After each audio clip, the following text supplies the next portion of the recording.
Hello everyone and welcome to the Society for Scholarly Publishing Professional Development Committee's web forum. We're very glad you could join us today. My name is Victoria Ray and I'm a Professional Development Committee member for the SSP. So today we have the second web forum in our new series called My Life in Publishing. The aim of the series is to introduce student and early career professionals to the rich variety of careers available in scholarly publishing. And in each web forum, an experienced professional will give an insight into their daily life and work, as well as a little background of how they came to be in their present role. And then we'll open up the floor for questions and discussion. So the first web forum in our new format was presented by myself last October.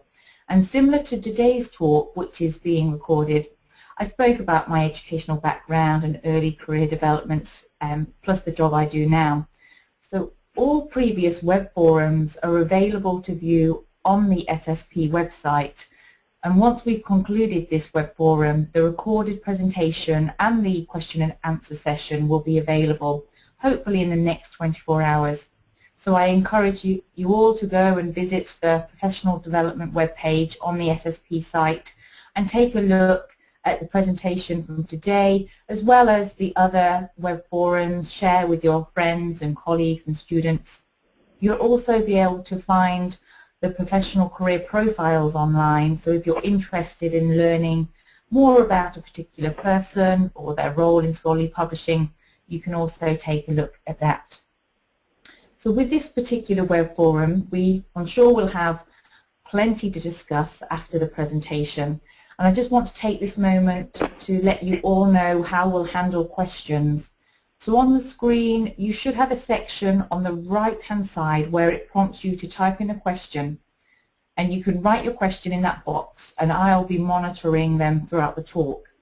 And then I'll ask Michelle your questions at the end of her presentation. So please don't hesitate to send me a question as it occurs to you, and I'll keep a record of them all. So now let me hand you over to Michelle. I'll introduce her first briefly. So she is the Director of Sales at Atapon. It's a leading provider of e-publishing and e-commerce solutions for publishers and media organizations. And this is a relatively new role for Michelle, who has a diverse range of experience across different segments of the scholarly publishing industry.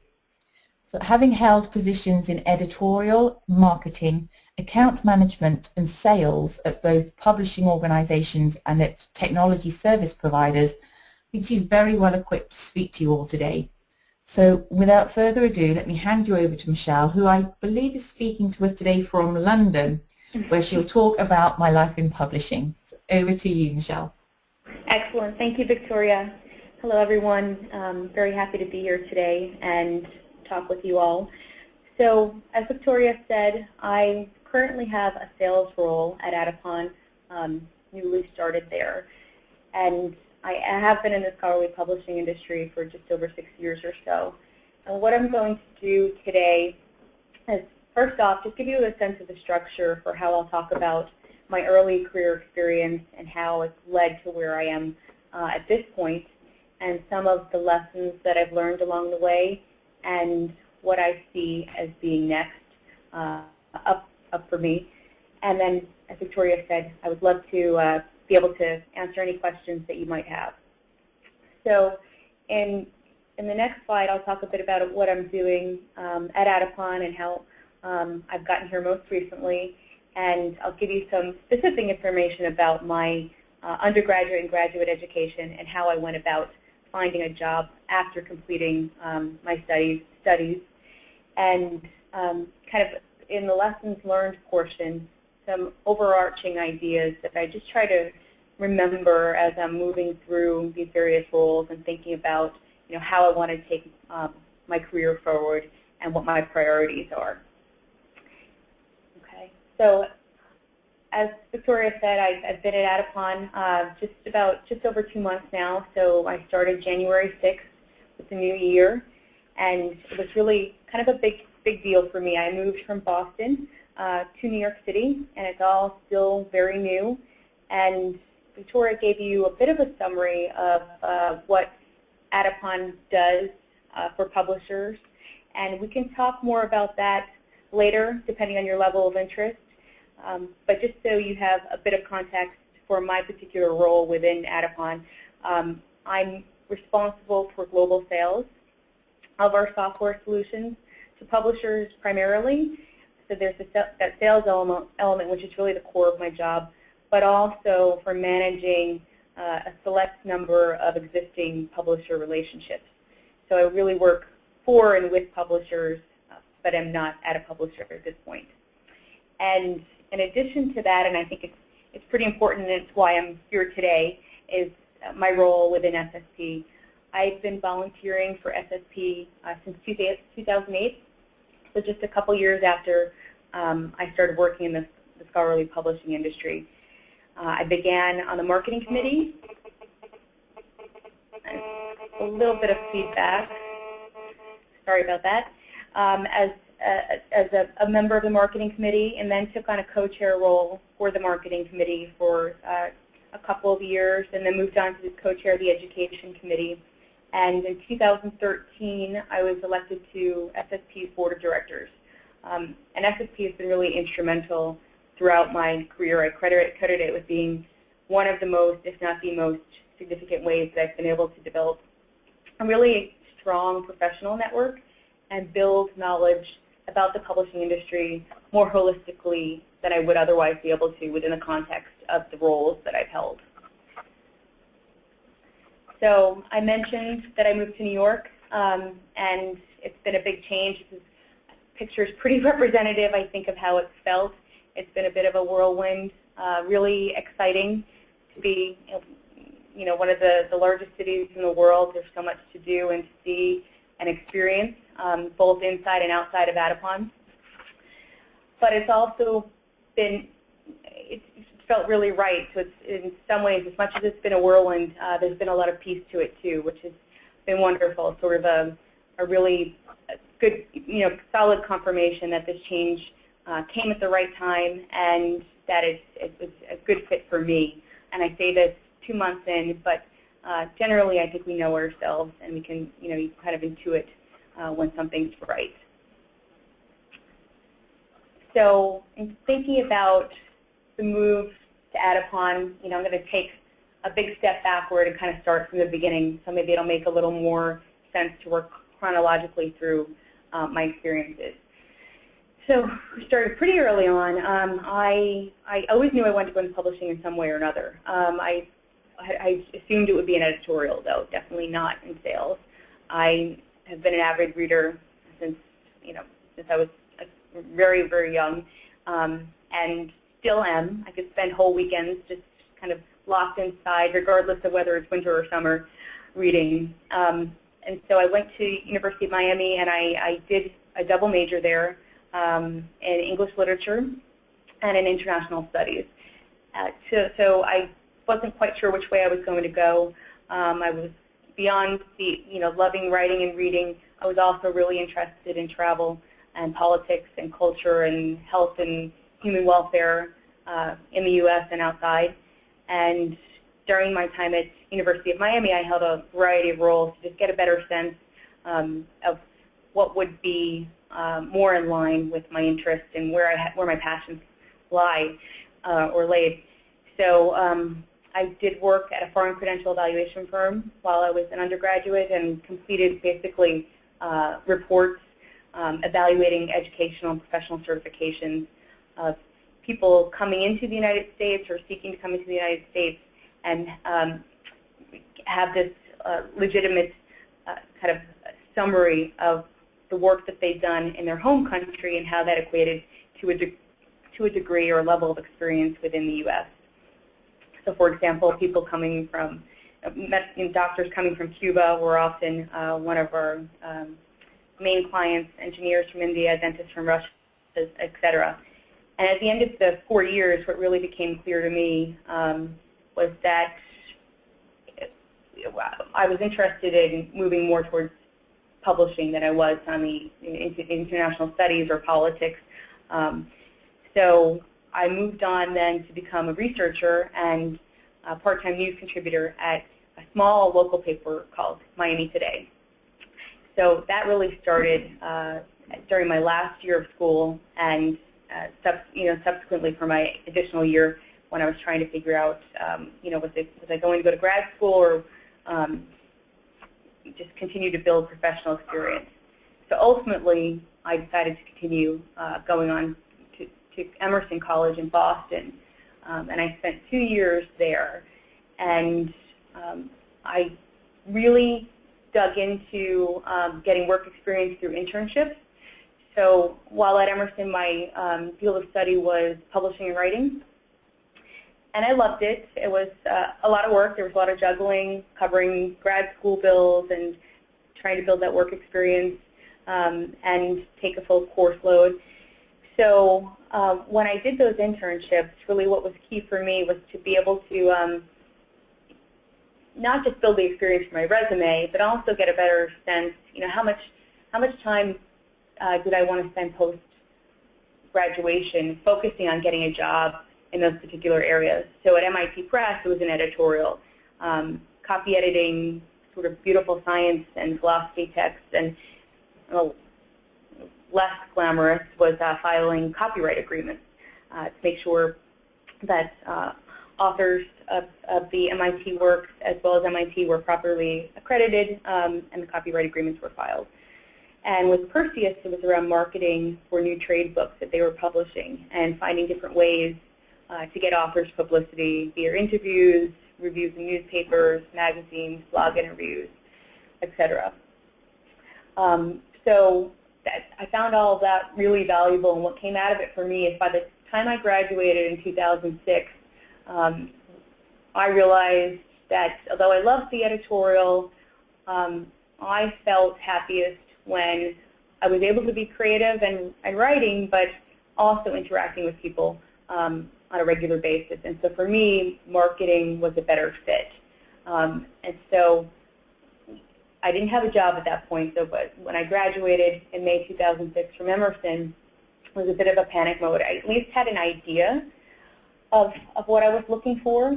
So it was really kind of a massive amount of resumes and cover letters that I created and sent out in, sort of the most basic of strategies, which was the job boards, Monster, Jobs.com.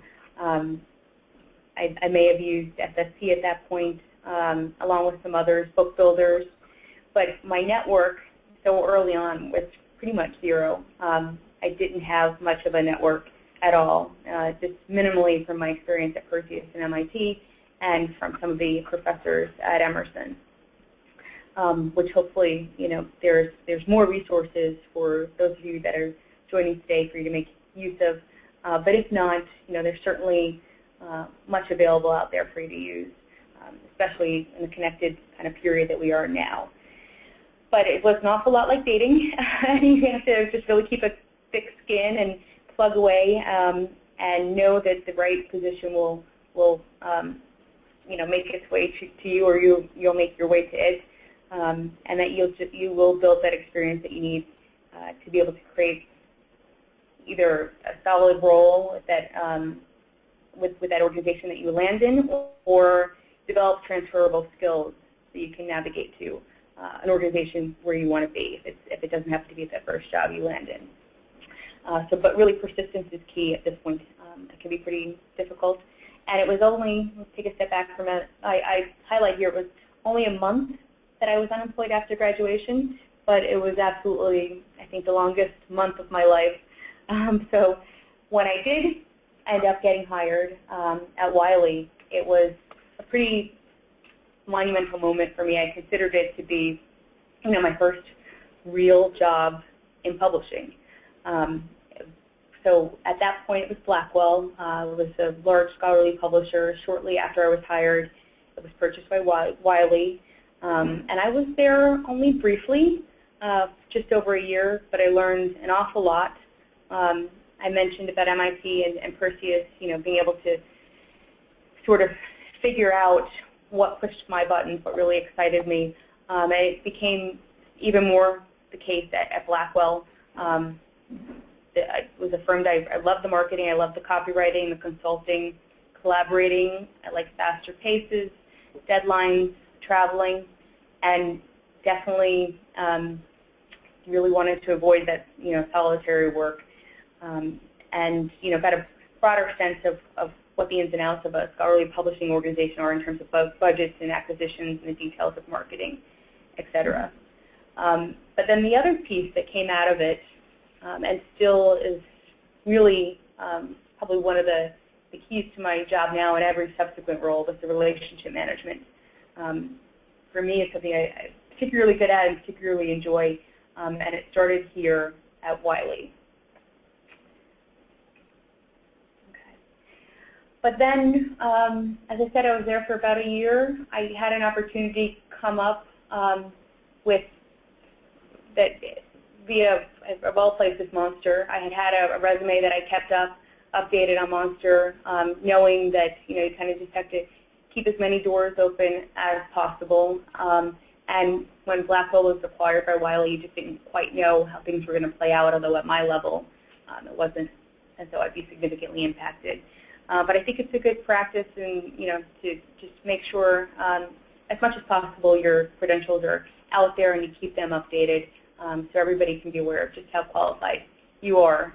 Create that visibility for yourself. So that's exactly what happened for me. Via Monster, I was contacted by a man named Richard Lynn, who was the head of sales and marketing for a company called Aries Systems. And they sold basically software workflow solutions for publishers, helping manuscripts go through a peer review process and on various stages of development and on through production. And when Richard reached out, it was initially about a marketing role. And when I interviewed with him, he said, you should really think about the sales role. And I kind of immediately just was repelled by the whole idea of moving into a sales role, because of what my perception was of sales at that point. And also there were some other pieces that were scary for me, which were I had a pretty paralyzing fear of public speaking. In undergrad and grad school, I did have to do it, and I was miserable. So I just thought that I would take on a job that would force me to do that on a pretty regular basis was completely intimidating. I mean, literally, the idea would make me nauseous and lightheaded. And I tend to think of myself as a very shy person. So if you're in sales, the idea that you could be shy just seems completely outrageous, and you're set up to fail. And then the third thing was, just an ability to be adaptable, which I think early on I was not that adaptable. Is a real need to be over-prepared and have all the questions answered before having a conversation, and knowing what was coming next. And that's pretty much the antithesis of what you sign up for when you go into sales. And so in spite of all that, I jumped in, and I'm so thankful that I did, because it made me more uncomfortable than I've ever been in my life and forced an awful lot of growth. And I think, that's when you're uncomfortable and you're being forced to grow, you're really investing in yourself and kind of setting yourself up for successes that you likely would not have had occur if you didn't put yourself in those uncomfortable places of growth. And there's one incident that comes to mind when I first started at Aries. My boss had said to me, or I said to my boss actually, I don't think I can do more than 1 or 2 presentations a week. It's just too much. They're not going to be solid. They won't be thorough. And he looked at me with this face that just said, "Oh, you think so? You're ridiculous. That's not how it's going to go here. You will be doing 1 to 2 product presentations a day, period." And it was the best thing that he could have said to me. It really pretty much gave me no choice. It was time to step up and be brave and just push through it. And you have to do what works for you. But for me, I've always been one of those people who kind of just keep dipping my toe in unless I'm either pushed or willingly kind of cannonball into the water. And in that case, I was pushed. So as I said, I'm grateful for that, and this is somebody that I still keep in touch with today, and probably will for a very long time. But so the new role, you know, at Aries Systems really propelled me to other sales roles, including the subsequent one, which was at Thomson Reuters, had a subsidiary at called ScholarOne, and they published a competing software product to what Aries Systems published, which definitely created an interesting situation. But as I said, I'm still very much in touch with my boss at Aries Systems, and these things kind of all work out. Publishing is a small industry, and there's a lot of circulation, so it's completely understandable. It's, you know, when you have to make these moves that are right for you. And both of those roles were absolutely in the, you know, in a sales mode. And I show you this slide, Stop Selling, Start Helping, because it was really essential for me to wrap my mind around, you know, how that sort of paradigm shift, my mental perception of how I would approach selling, kind of in contrast to how I perceived sales prior to actually taking on those responsibilities, was pretty significant. And it's cliche at this point, but I think it's still very true, which is that it's all about the solutions that you provide and the problems that you help solve, and, you know, finding out what it is that is most meaningful or compelling to whoever it is that you're selling to make sure that it's a conversation or a relationship worth developing. And so this phrase here is kind of paraphrasing one that came, one of many that was put out there by a motivational speaker and kind of the ultimate salesperson named Zig Ziglar. And there's a lot of quotes. There's some on Forbes.com if you want to check it out at all. But I think they're nice to refer to and kind of just remind yourself if you're considering sales or even otherwise. I do think that regardless of whether you're in a sales role, if you're in any external sort of facing role within a publishing organization or other type of organization, you tend to be an ambassador, and in some way or another, you are selling your company to whatever market you may be serving. And within my role at Aries, at ScholarOne, and also at Adapon, it's really the same kind of 4 categories of stakeholders in play here for the sales process. The publishers who are the clients, the authors who are the publishers' clients. It's really key for me to know what their needs are, because that's pretty critical that the publishers serve them. And the same goes for the end users, so the readers, the visitors of the publisher sites and their content, who are often also the authors, and the technology vendors, which tends to be the side or the position that I'm in most often, but it also tends to be the organizations that I'm competing with. So again, pretty key to informing how I approach my role in publishing as a salesperson, is knowing those other vendors and also the stakeholders that I'm serving. So before reaching Adapon and after Aries and ScholarOne, I did have one more sort of stop along the way.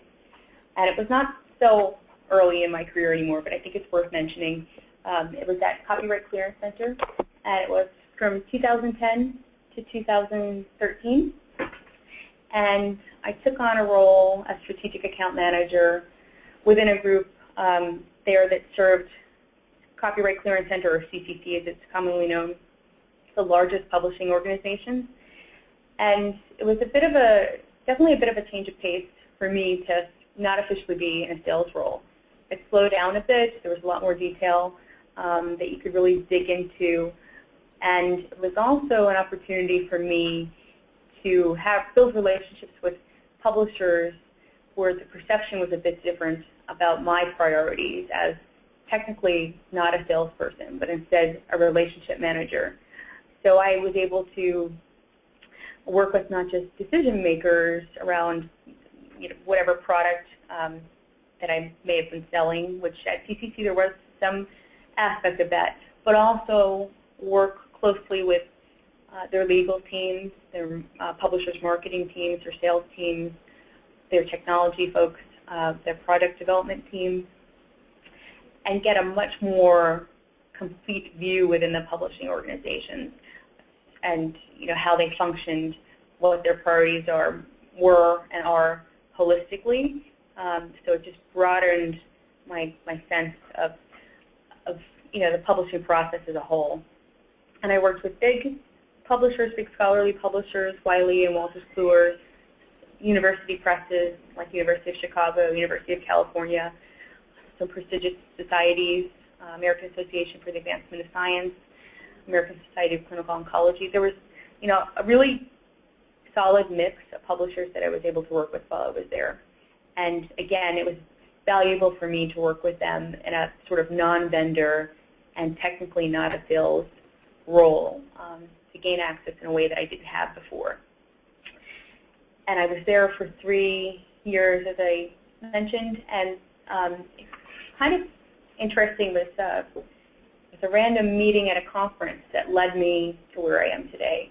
I met someone that worked at Adipon, and we talked for quite a while before I joined Adipon and took on this role. And you really have to be thoughtful the further along you get in your career about the decisions you make, about setting basically what's most important, what's worth leaving, and initiating change and taking a risk.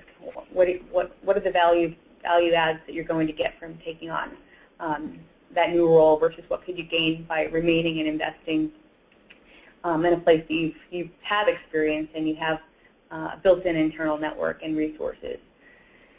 So all that said, and all those evaluations kind of being completed before I made the decision, I took the leap, and I'm at Adipon today. For the most part in New York. Today, as Victoria said, I happen to be in London, although technically not in London. I'm in Adipon's Abingdon office, which is about an hour and a half outside of London. I will be in London tomorrow and on Friday for meetings. And, I think what's wonderful about this role and what's wonderful about so many other sales roles, at least for me, is that when I thought about this webinar, and I could share with you kind of a day in the life of what it's like to be a director of sales at the software company, what that looks like. There is not so much a typical day in the life of. It's pretty much constantly changing. So there's that there's that element of it that you can expect to be continuous.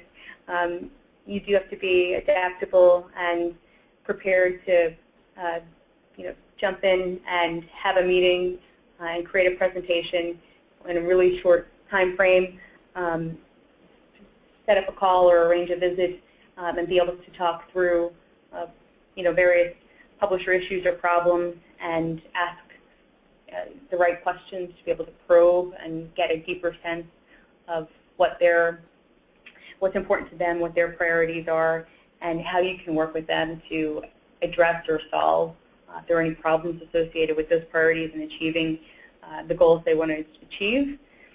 There's an awful lot that's folded into it, and it keeps it so that it really is never boring. The other thing is that both at Adipon and at these other positions that I've had, what's come out for me is that within the publishing industry, I mentioned it's pretty small, and there's a lot of movement and overlap with people that you work for versus who you may work with in a different role later on, and you build these really long-lasting, long-term relationships. So for me, moving to Adipon, it's been really interesting to kind of have things sort of come full circle. And I'll give an example. So when I was at Blackwell for that year, the president at that point was Gordon Tibbetts, and I think I had one encounter with him the year that I was there as a marketing coordinator, operating at very different levels within the organization. It was in an elevator after we'd given company-wide presentation. And now at Adipon, I work pretty closely with Gordon, so it's just an example of how these things sort of come together, and there's a lot of continuity within the publishing industry, which is really, really nice. You kind of build a family and a network of friends within this professional sphere where obviously you need to have some balance there and boundaries, but it's a great space to be in that regard. So I'm just going to do a little time check here. Okay.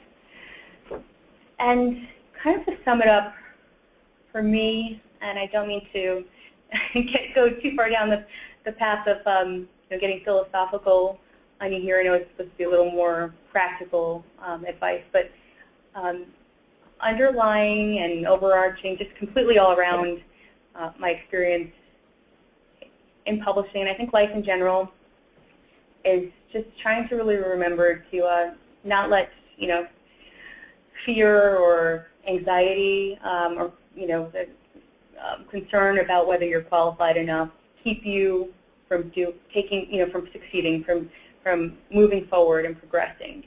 You really need to set that aside and take risks and make a commitment to yourself to figure out what is compelling for you, what's going to make you happy, where your passions lie, and try and bake that into how you're looking for the positions that you're looking for, and also have it inform how you're crafting your own personal brand and message as you're applying for jobs, but also as you're gaining more experience in the workplace. And know that by doing that, you'll be more fully you and have a kind of more actualized professional life that's really, really satisfying, and keep you out of that comfort zone where you lose the opportunity for growth. So in thinking about how I set my priorities, I kind of dribbled in, although I feel like they're not so surprising really. When I think about my ideal role as I've moved along, it's a role where I'm constantly learning, and there's always opportunities for growth, and it doesn't always have to look the same, but you know that you'll be receiving support and pushed to advance, so you won't be stuck. One of the worst thoughts, or one of the worst things that I can think of in terms of your career and building a career that's satisfying for you is being forced to be stagnant because you don't have those opportunities. So it's really up to you to create them. For me personally, I love travel, so having a job that has that included with it is really wonderful. One, there's the obvious personal benefit. You get to see these new cities and explore and meet new people, and kind of tack that onto your professional travel if you're lucky. It doesn't always happen. So I'll be here for 4 days, and I'm not going to be able to see much just because of other conflicts. But often you can add additional personal travel on, which is a nice benefit. But also the idea of gaining a bigger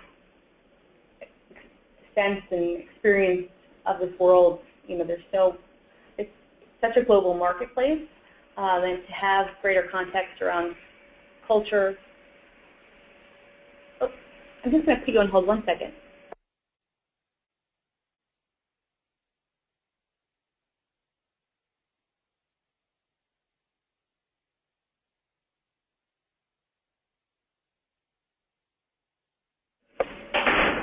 Sorry about that. I got a little reel there for a second. I just wanted to take care of some noise. But as I said, be able to experience this, the global marketplace, and also just get a bigger picture sense of the world that we're all living in here and where you fit into it, and the relationships that you build and the networking.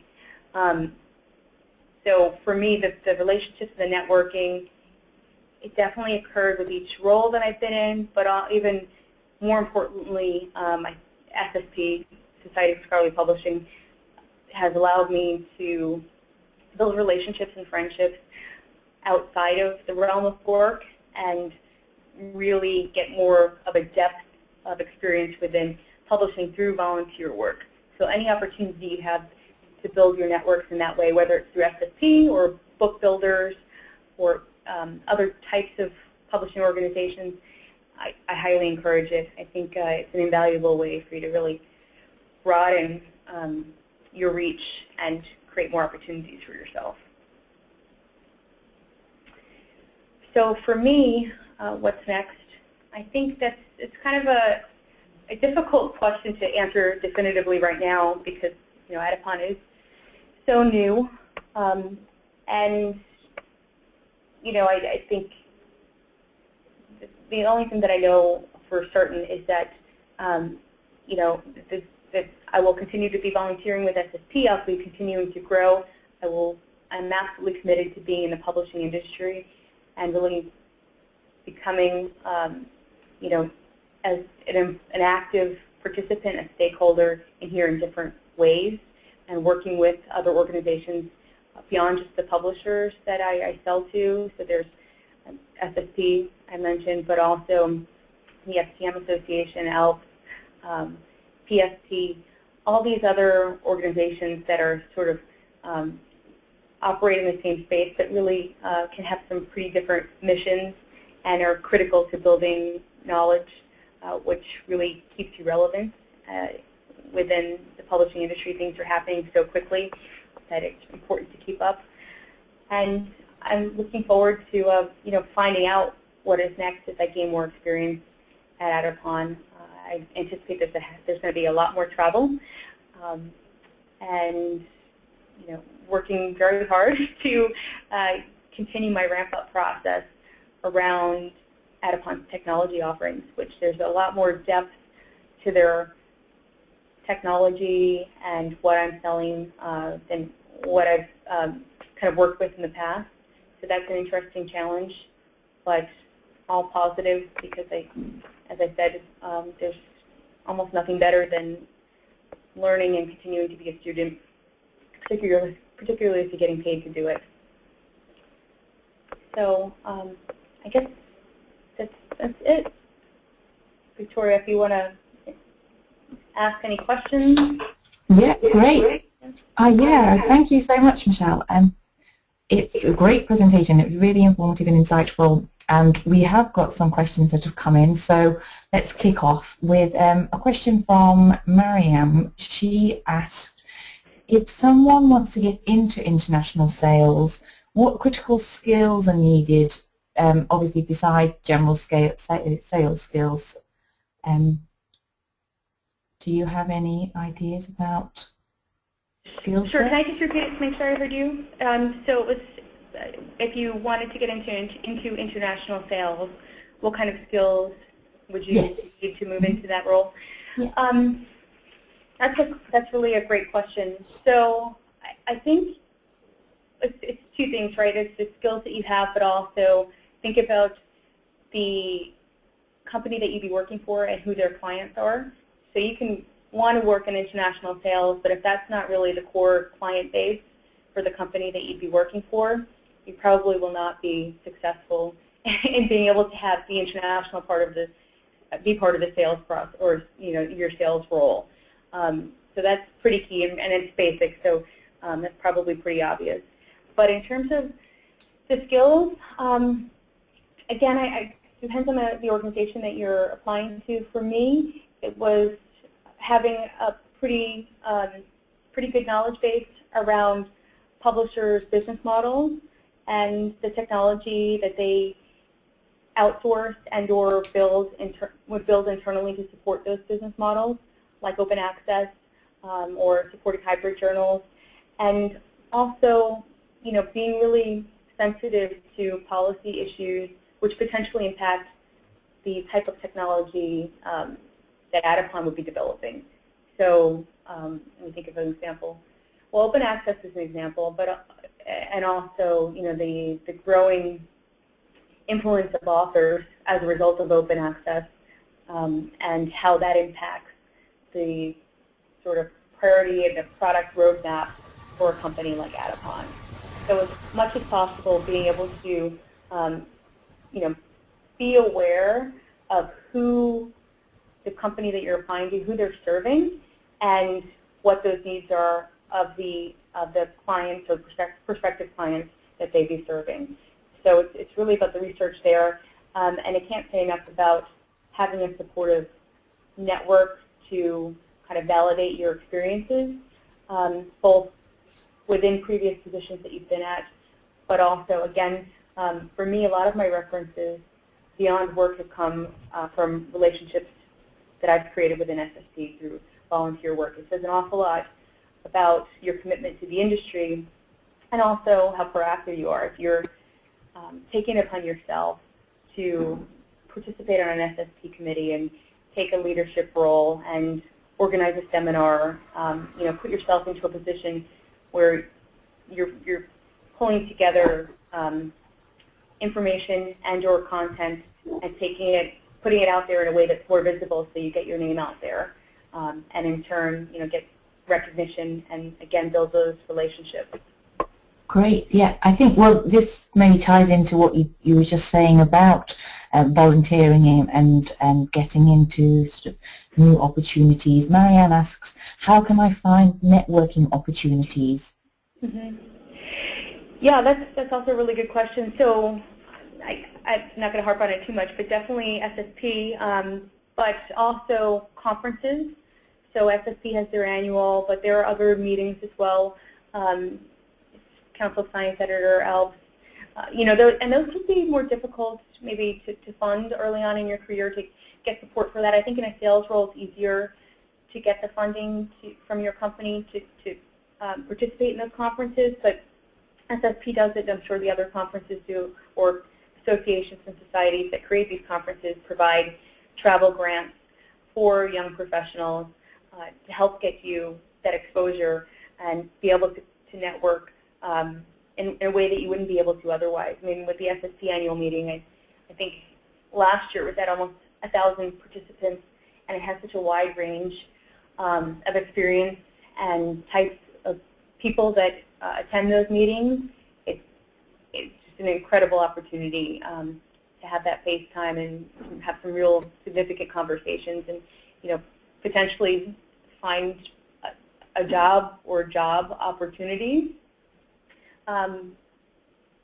Yeah, I think, I mean, I want to say more before we wrap up about the meeting and about the travel grant program, but for now, we've got a couple more questions that have come in.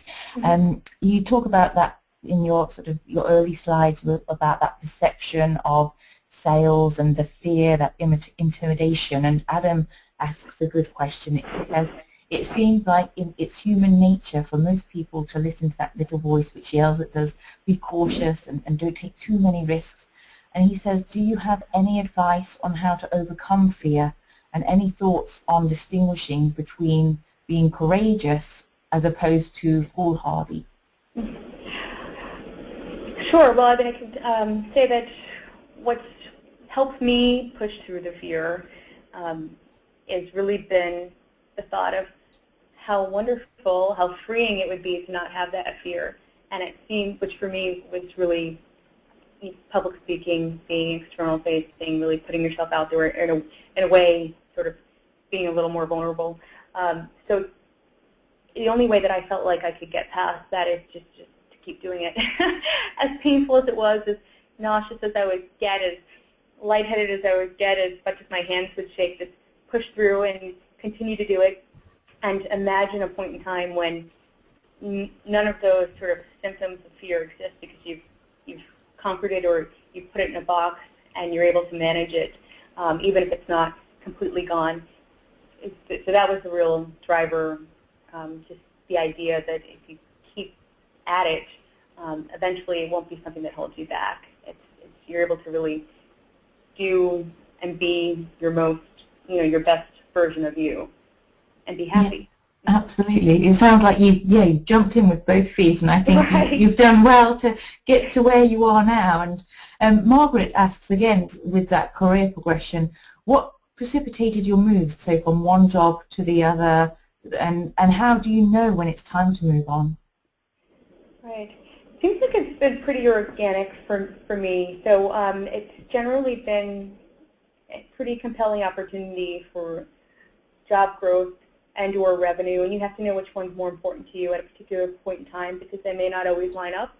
But I think it becomes pretty obvious when you have an offer or an opportunity that comes your way that is compelling enough that it's worth taking a leap and taking some risk, and knowing that it's time to move on. So for me, with that first sales role, it was really obvious that it was going to be such an extremely different position. It almost felt like I had no choice to go from that marketing role, which I enjoyed, but also felt really safe, to the sales role, where all of a sudden it was just very exposed. And there were certainly people, friends and family that thought there were aspects of that decision making that didn't make any sense to them, but it made perfect sense to me. So I think it's really about trusting your instincts and also being really careful as you move further along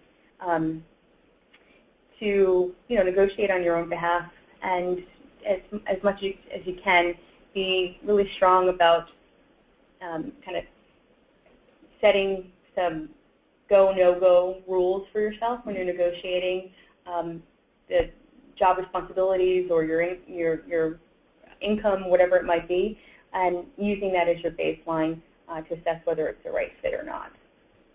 Yeah, that sounds good. And obviously the location, like if you a big move and to new cities and new places, it's exciting, but also, yes, I guess that the implication of moving and leaving things behind and exciting opportunities to move on. So I think, yeah, it sounds like a good role to be in. And I've got a couple more questions here. So one, Marianne asks, looking back at your sort of career and the steps again, what have you found to be the most fulfilling aspect of the career you've chosen? I think for me it's been about the relationships that I've built. It's funny that I almost feel like I can remember the first publishers that I went in, did those first presentations, stuttering and nervous and completely uncomfortable, and they kind of kept an eye on me over the years and will check in periodically and are really supportive. And that is just so sort of satisfying to know that I really was not exaggerating before when I said that you kind of filled a second sort of, maybe family is too strong of a word, but absolutely a supportive professional network. And that has been the most gratifying thing for me, regardless of whether I've been in a sales role or relationship management or marketing. I still have people from the role that I had at Wiley, where I was only there for 1 year at the very bottom of the totem pole, that I am very close to and have continued to be close to over the years as we've all had our career changes. And to me, I don't think I would enjoy publishing nearly as much as I do if it were not for those relationships that I've built. Oh, great. And then, so you talk about that the international area of sales, and I've got maybe one final question here about the international markets. Marianne wants to know, what are the international markets that are growing?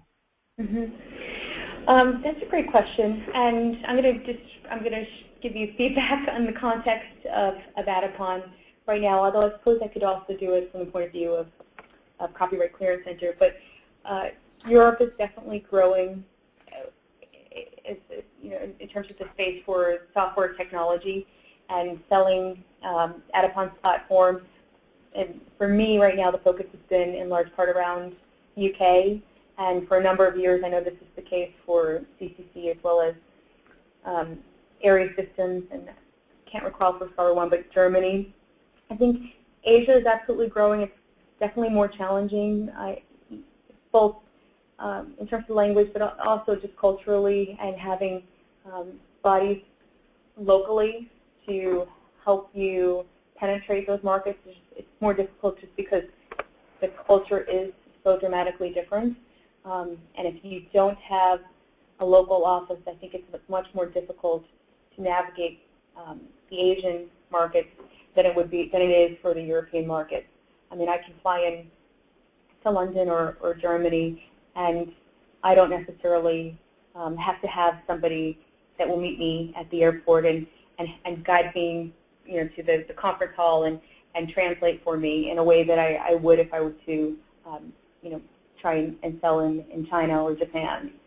So there's a challenge there, which we're all actively working to address. Not just Adipon. I know plenty of the other vendors are as well.